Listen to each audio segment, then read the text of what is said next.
In this video, we're going to look at the question, did Jesus know he was God? And I often discuss this with Christians. We're going to look at an exchange between two very well-known Christian New Testament scholars on YouTube recently, and I'm going to make some comments about what they say. And at the end, I'm going to offer an Islamic perspective, inshallah.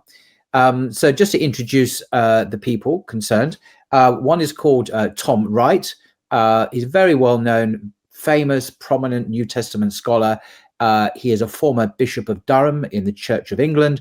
He's now a professor at Aberdeen University of Early Christianity and the New Testament, and he's currently living in Oxford. And the other chap is Dr. Michael Bird, who is an Australian New Testament scholar based in Melbourne, I think.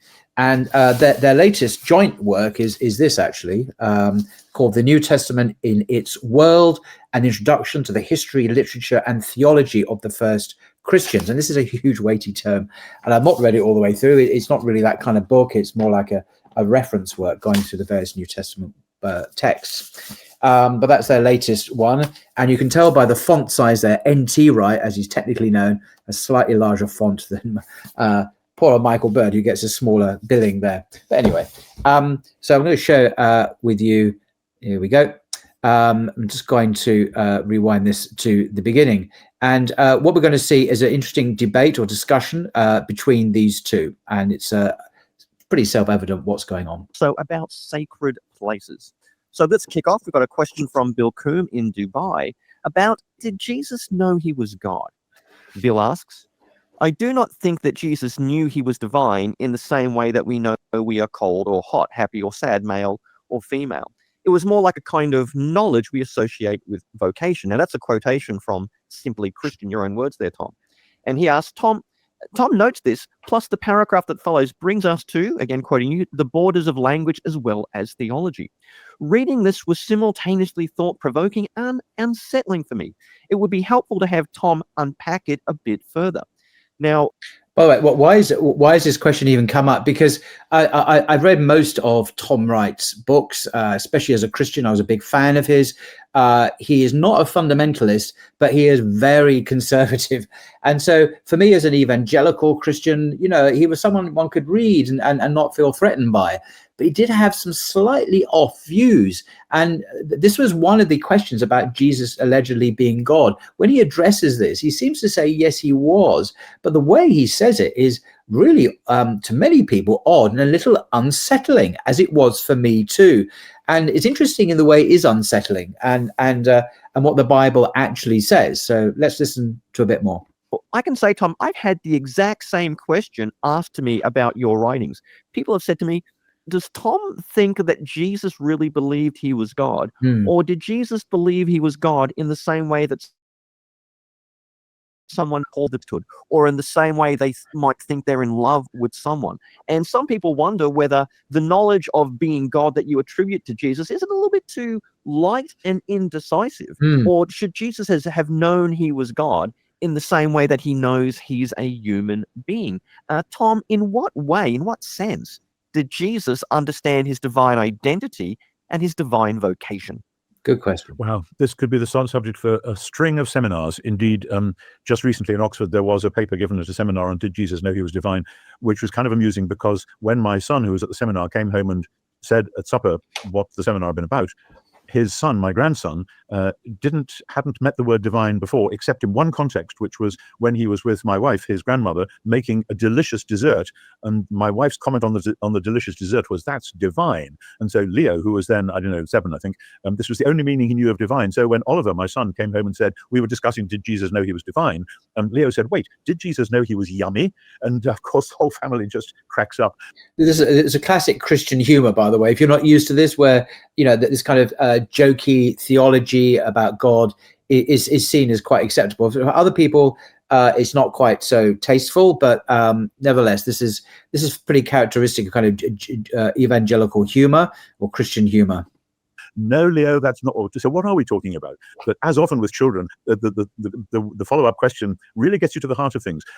I struggled with this a lot when I was working on Jesus and the Victory of God, which is 30 years ago now, because I was very much aware that for many people, particularly in more conservative Christian circles, the word God is a kind of a given, and often it goes with a sort of the moral therapeutic deism, which some sociologists have said is the default mode of much Western Christianity.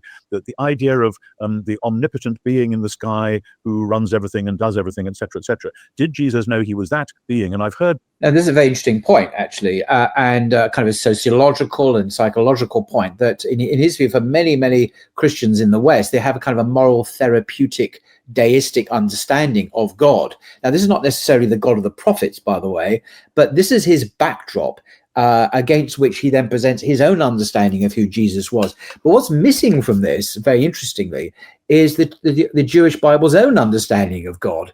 That we find in Isaiah, where God is one, the creator of the universe. Besides him, there are no gods, and where there's a great criticism of idolatry. Well, that's not the backdrop that Tom Wright chooses to present his case. It's the Western kind of slightly secularized Christian understanding of the therapeutic deity. So that's an interesting move he's making intellectually. I just wanted just to mention that. People talk about Jesus' self-consciousness in terms of that being, as though actually Jesus is just... That being, by the way, is not the God of the Bible, but the God of Western moral therapeutic deism. So again, anyway. Pretending to be human, he's pretending to be hungry or thirsty, and maybe even goes through the motions of being killed on the cross, even though actually he knows perfectly well it's going to be all right, etc., etc. Now, when I read the New Testament, I do not see that. I see this human being, Jesus, weeping at the tomb of his friends, saying, "My soul is troubled. Should I say, save me from this hour?" In paroxysms of anguish on the ground in Gethsemane, have I come the wrong way? And then on the cross saying, "My God, why did you abandon me?" No, this is very true. How can that person possibly be God? Because we know from the Jewish Bible that God is eternal, immortal, supreme, the creator. Unlike, there's nothing like him. There are no rivals. So to suddenly narrow it down on this man, Jesus, who the gospel presents him as someone who is suffering and in anguish and pain and so on, is an interesting move. So somehow I have to fit that biblical datum into the same total package as when I say in the Nicene Creed, God of God, light of light, very God of very God, begotten. So now he introduces a Nicene Creed as the backdrop. So now, firstly, we have the therapeutic moral deism of Western Christians, as he puts it rather perceptively, I think. Then he brings in the Nicene Creed from the 4th century. This is not something that Jesus wrote, of course, or anyone from the 1st century had any hand in. He presents that as a backdrop. So I'm still trying to, can we have the God of the Old Testament, or the God of Moses, Isaiah, Jeremiah, peace be upon them all? But he didn't quite get around to doing that. Not made and being one in being with the Father, etc. All of which I believe, but in a sense, it's a lifetime's hard-won wrestling with who Jesus really was, and simply short-circuiting that by saying, yeah, Jesus knew he was God, meaning by that the God that Western culture assumes is God. I mean, actually, you could... Again, the backdrop, the counterpoint to his presentation is the Western understanding of God. And can we have the understanding of God that we find on the Jewish prophets in the Torah? And we don't have that. It's a strange omission, because that's the benchmark. It's revelation. It's not what some Christians in California may think, or what some church fathers, not all, in the 4th century, because the Council of Nicaea was hotly contested by many in the church, both bishops, priests, and lay people, for years afterwards. So it's, again, interesting way he's setting up the discussion here. Equally turn the question around the other way and say, did God know he was Jesus? I mean, obviously that would be hugely paradoxical, but it would kind of joggle the hearer into thinking, wait a minute, because of course, as in Pauline Christology, say Philippians 2, so in the Gospels themselves, what we are seeing is, as it were, the redefinition of the very word God. So that I want to say, so this is what he does, and it's a clever move. I'll give him that. It's clever. He redefines God, the concept of God. But notice where he gets his concept from. It's not from, as I keep on pointing out, the Jewish Bible so much. It's from Western secular therapeutic deism or the Council of Nicaea. There's a lacuna here. yes, Jesus did know he was God, but he meant something quite different by that from what we might instinctively mean in We, modern Western world Western by the word world. God. And you can What see about this, the Bible? say at the beginning of the Gospels, when Mark quotes from Malachi and Isaiah, the Lord whom you seek shall suddenly come to his temple, he will send his messenger before your face. And then the Isaiah passage from Isaiah chapter 40 about the voice of one crying in the wilderness, prepare the way of the Lord. Now, Malachi and Isaiah are both talking about what it will look like when Yahweh, Israel's God, returns to Zion. And it's very clear. But what Mark does is he quotes those two and then shows us Jesus coming for baptism. And it's as though he's saying, you need a whole other lens in your spectacles, guys, because you think you're waiting for Israel's God, and you might expect him to return like the whirling wheels of the chariot in Ezekiel, because Ezekiel 43 says he'll come back looking like he did in Ezekiel chapter 1, etc., etc. But actually, let me tell you what it looks like when God comes back. It looks like a young Jewish prophet turning up for baptism at the Jordan. Okay, so this is an interesting move. He finally actually quotes some Old Testament passages, but really only when they're quoted in the New Testament, not directly themselves. So what is Mark doing? Mark chapter 1, verses 2 and 3 does quote Isaiah 40, where the messenger prepares the way of Yahweh. Prepare the way of the Lord. Make straight in the desert a highway for our God. And Mark applies this to Jesus. So the logic of what Tom Wright is doing is John the Baptist prepares the way, not for God directly, but for Jesus. So there's an implicit identification. What was said of Yahweh is now applied to Jesus. So does that equal divinity? So this is a common reading, actually, throughout history, that Christians have often done this. But there are other ways of reading this passage. For example, the historical critical way. Mark may simply be presenting Jesus as God's supreme agent, in whom God's own coming is manifest. The Isaiah promise of God's return is fulfilled through Jesus's mission. And I think it's important to note that the text never directly says Jesus is God, actually. And in Second Temple Judaism, this is the period that we're looking at in Judaism up to the destruction of the temple in AD 70, it was common to speak of God acting through chosen figures. For example, wisdom or the angel of the Lord. It's possible Mark could be using that idiom. So does the passage suggest that Jesus was God? Well, for later Christian interpreters like Tom Wright and others, yes. But an historical critical reading, no. It shows Jesus as the eschatological agent through whom God returns to his people, not as God himself.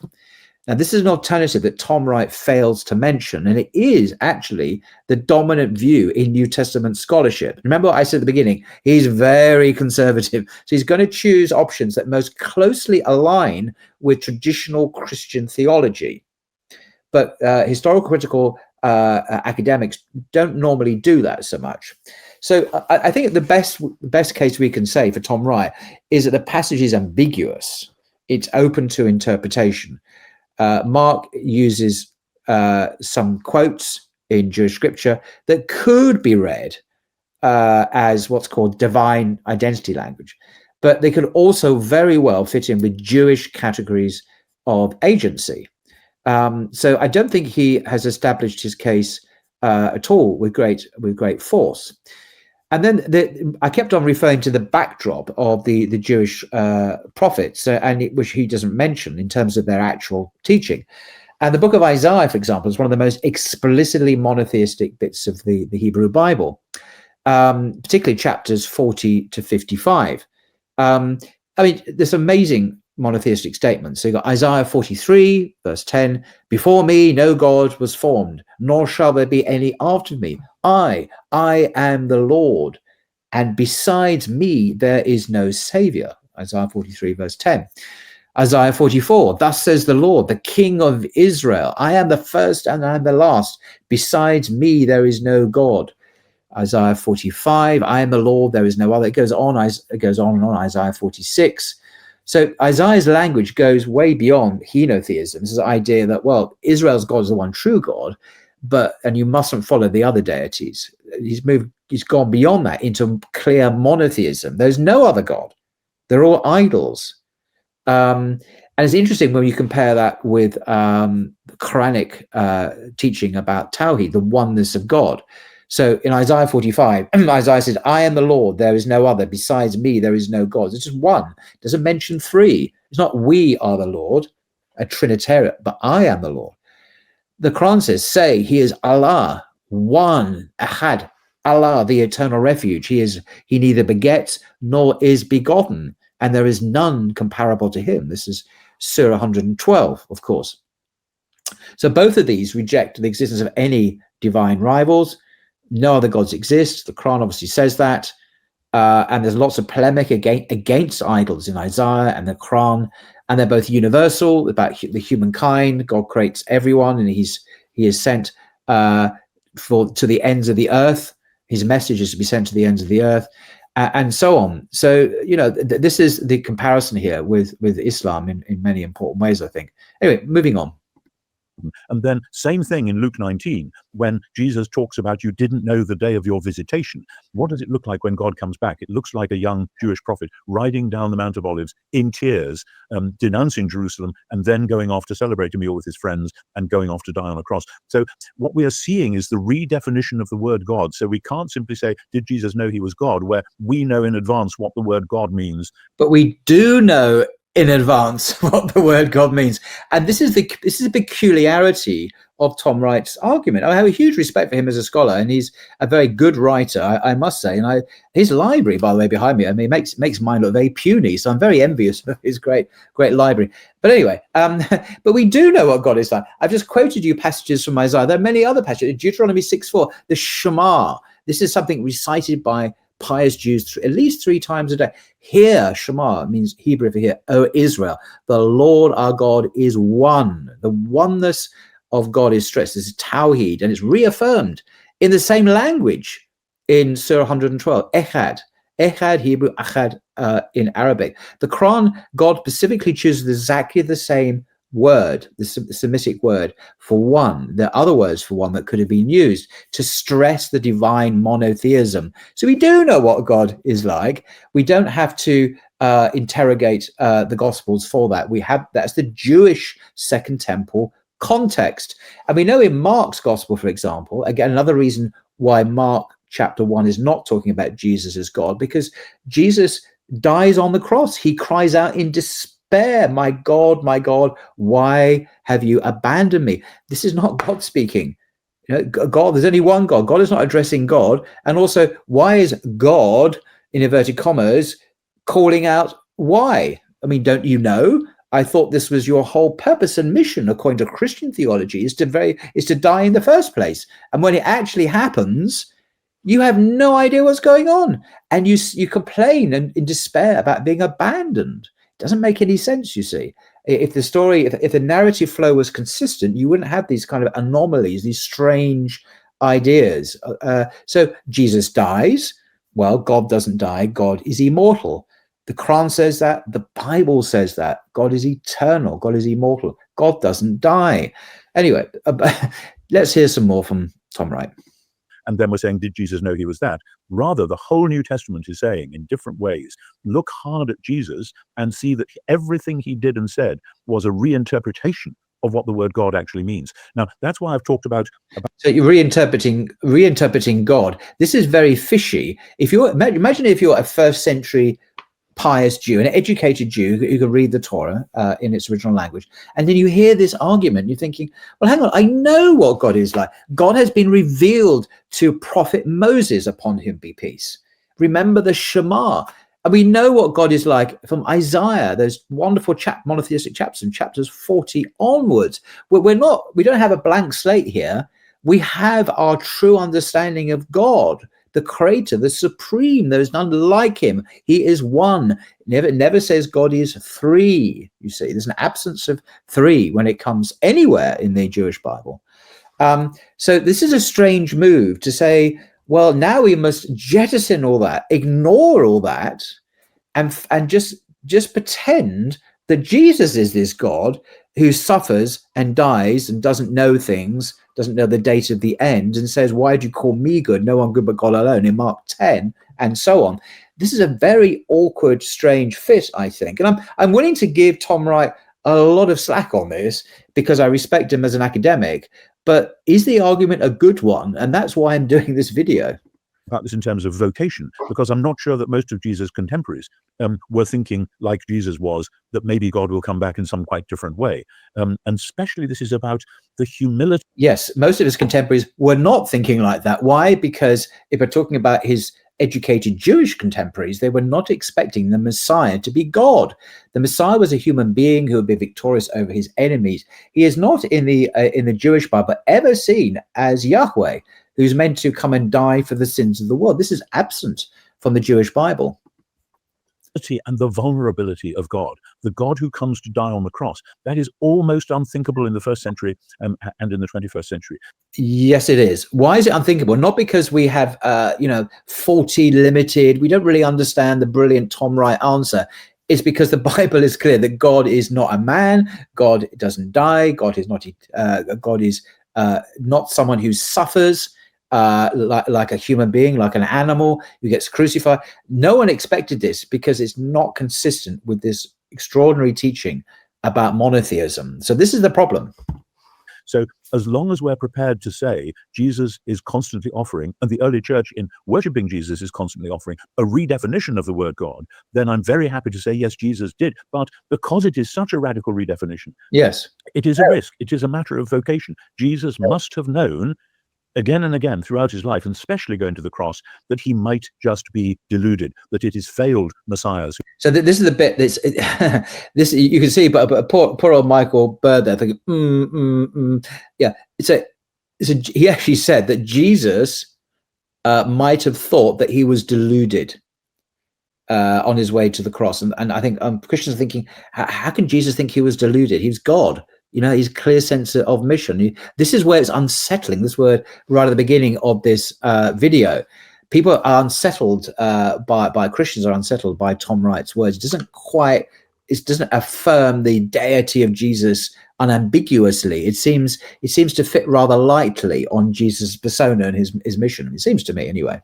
Who end up on crosses and so on. Hence, my God, why did you abandon me? But of course, Psalm 22, which is there quoted, begins, my God, and somehow we have to get our heads and our hearts around that. And actually, so much of this comes down to when we kneel at the foot of the cross, when we gaze in awe at the empty tomb and thank God for the resurrection of Jesus, maybe we start to see who God really is. And until we see that, we can't simply trivialize or short circuit the thing by saying, did Jesus know he was God, as though God is unknown already and we're fitting Jesus into that. Yeah. Well, I would argue that God is unknown already because we have many prophetic statements in the Torah telling us who God is and who God isn't. And he's making out that we just don't know. We just look at Jesus, his death and resurrection. That's who God is. He's ignoring the whole Jewish context of Jesus' life, Second Temple Judaism, and the Jewish scriptures. And this is very ironic, given that he is actually a Bible scholar. So I think this is a deliberate move to try and, don't focus so much on what the Bible actually says about God being immortal, omnipotent, all-knowing, all-powerful, and so on. No, put that to one side. Let's just focus on the suffering Jewish prophet who was crucified and so on. Really, is that going to persuade a pious Jew, or is it going to persuade a Muslim who is schooled in the truth of the Quran? I really think it's not going to work very well. So in conclusion, I want to share with you some words from this interesting tome, Debating Christian Theism. Now, this is not a Muslim book. It's published by Oxford University Press. It's an anthology of essays by some of the world's leading Christian scholars. But nestled in this is a wonderful chapter 26. The Trinity is incoherent, by none other than Tim Winter or Abdul Hakim Murad, who is a Muslim. And so rather interestingly, they've included him in this anthology on Christian theism. Everyone else in this book, I think, affirms Christian theism, but Tim Winter denies or sees the Trinity as incoherent. But why is it incoherent? And he touches on some of the themes that Tom Wright has mentioned and that I've mentioned as well. So I'm going to read a couple of paragraphs from this amazing book. I do recommend it, by the way. An academic book full of interesting discussions about all sorts of things. Anyway, He says on page 348, despite the desire of many to interpret the disparate biblical data in compliance with classical creeds, like the Nicene Creed that Tom mentions, it is evident the classical Trinitarian proof texts were identified only after centuries of disputation. It is significant that the best known, because there's a Trinity verse in the Bible, of course. Look in the King James Version. The best known, 1 John 5, 7 to 8, which is clearly the only Trinitarian passage, is also the best known instance of forgery in the Bible, being entirely absent from the oldest Greek manuscripts. This is true. Although he doubted its authenticity, Erasmus of Rotterdam, he's this great Renaissance scholar, Erasmus was obliged to include it for fear of undermining the doctrine of the Trinity. That wasn't the only reason, by the way, he was fearful. He was threatened by the Catholic Church. If he didn't put it back in to his critical edition of the New Testament, he would face consequences. And Thomas More, who he had met in England, was executed, and Tyndale was executed for having the temerity of translating the New Testament into English. So there's a real death threat implied here by the Christian authorities. Anyway, with the exception of this interpolation, the text of the Old and New Testament never attributes threefoldness to God. God's only number is one, ehad, ahad. Isn't it interesting that this Muslim, in 2 simple sentences, slices through everything Tom Wright says about the Bible? And the Bible is Tom Wright's speciality. With the exception of this one verse, which is a forgery, by the way, no one disputes it's a forgery now, nowhere in the Bible attributes threefoldness to God. It says that God is Father, Son, and Holy Spirit. God's only number is one. Absolutely true. And then he quotes Emil Brunner. He was a 20th century Swiss Reformed theologian, very eminent Christian theologian, who said the following: the mystery of the Trinity proclaimed by the Church and enshrined in her liturgy from the 5th and 6th century onwards is a pseudo mystery which sprang out of an aberration of theological thought from the lines laid down in the Bible, not from the biblical doctrine itself. Now, Brunner was a Reformed theologian. In other words, he was very intensely focused on the Bible alone. And he seems to think that the Trinity was problematic as a doctrine. It's not there. It's not laid down in the Bible, he seems to be arguing. And then Tim Winter continues, whether Jesus himself was proposing a theology radically unfamiliar to the Jews is a question that continues to detain scholars. So Tom Wright is suggesting that Jesus is proposing a theology completely unknown to the Jews, that he was God. This is Tom Wright's position. Evident, however, that he never preached this characteristic of church doctrines, since he, New Testament author, and their first readers were solidly monotheistic in the Jewish sense. In the book of Acts, more than half of the debates concern Jews and their beliefs, but at no point do we suspect that belief in one God in 3 persons formed part of the fearless proclamation of the disciples. If you look at the book of Acts as the earliest kind of record of the preaching of the disciple, mainly Paul actually, but also a few others, they never mentioned the 3 persons of the Trinity. Isn't that curious? If it was so central, why did they fail to mention it? Had they preached such a thing, Tim Winter concludes, the Jews would certainly have responded robustly. But of this, the author left no record. So that's very interesting. And then there's a next section about New Testament Christology, which I'll just read a few sentences from. In the Bible, Jesus sometimes appears explicitly to deny that he is divine. Texts include, why did you call me good? No one is good but God alone. Mark 10, I mentioned before. Another verse, the Son can do nothing of his own accord, but only what he sees the Father doing. John 5:19. Similarly, Jesus is frequently depicted as having non-divine qualities, including temptation, fear, indecision, lack of knowledge, as at Gethsemane, where he is intensely afraid, so that God sends an angel to strengthen and reassure him. Luke 22. Jesus does not know the date of the second coming in Mark 13. Again, God knows everything. The New Testament says that God knows all things, and yet Jesus didn't. So this, again, he's an implicit denial of his divinity.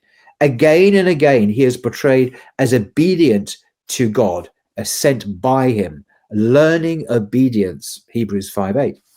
Since such qualities conflict with what is logically known of God, the gospel writers are here clearly presenting him as a non-divine being. So what Tim Winter is saying is directly opposite of what Tom Wright is claiming as well.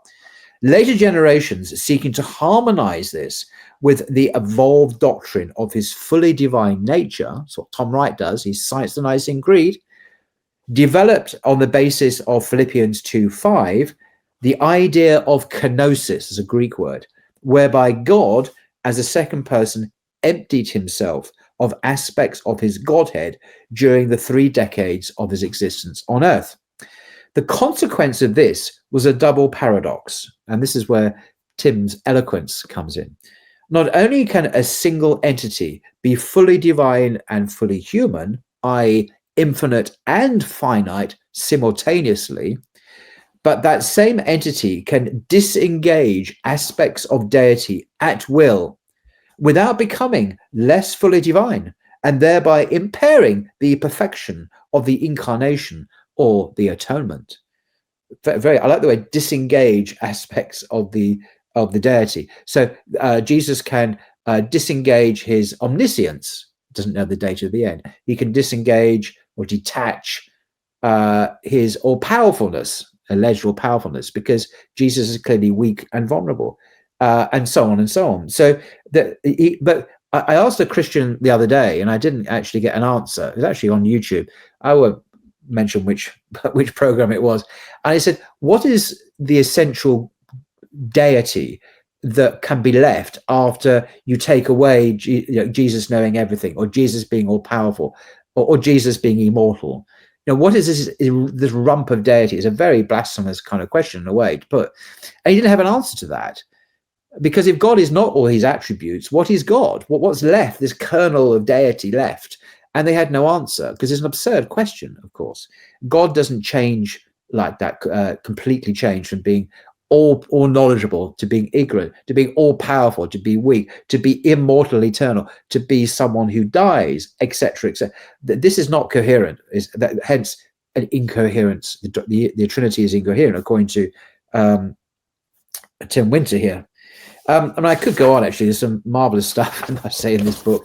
The essay, by the way, Tim Winter's essay, The Trinity is Incoherent, is worth, if you want to read that essay, get this book. It's worth every penny.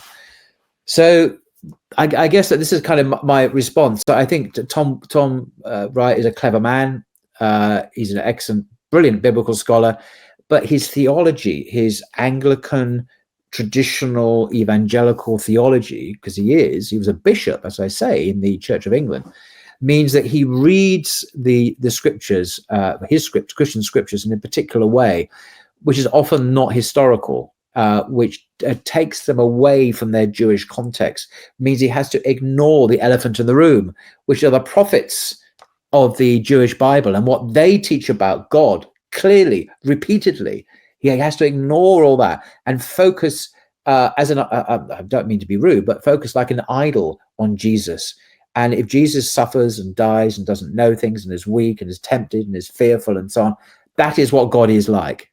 And I'm saying, oh, please, what about all the other things in the Bible? But why are you ignoring them and focusing?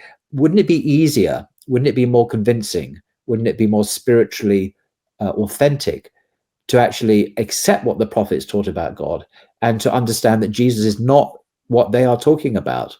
Yes, love Jesus all you wish. Give him all the praise, but do not worship him. I think that would be the Jewish and the Islamic response, because he himself, Jesus himself, upon him be peace, is portrayed in the Gospels as worshiping God. So we should be like Jesus and do as he did, have a theocentric, God-centered life and worship God and not worship the messenger. As the famous 20th century scholar Rudolf Bultmann said, and he was probably the greatest New Testament scholar of the 20th century, his insight into Christianity is that the proclaimer became the proclaimed. The proclaimer became, it's actually a quote, the proclaimer became the proclaimed. So the one who proclaimed the message of the kingdom of God, he became the message itself. He became the one that was proclaimed. And that's the switch that you see in Christianity. The gospel of Jesus becomes a gospel about Jesus. And what Islam does is it gets it back in its right form. So we follow the gospel of Jesus, not the one about him, the idea that he is God and died and rose again and so on. That's not the message of Jesus, according to even the earliest gospels that we have, curiously enough. Anyway, I think that's enough for now. Until next time.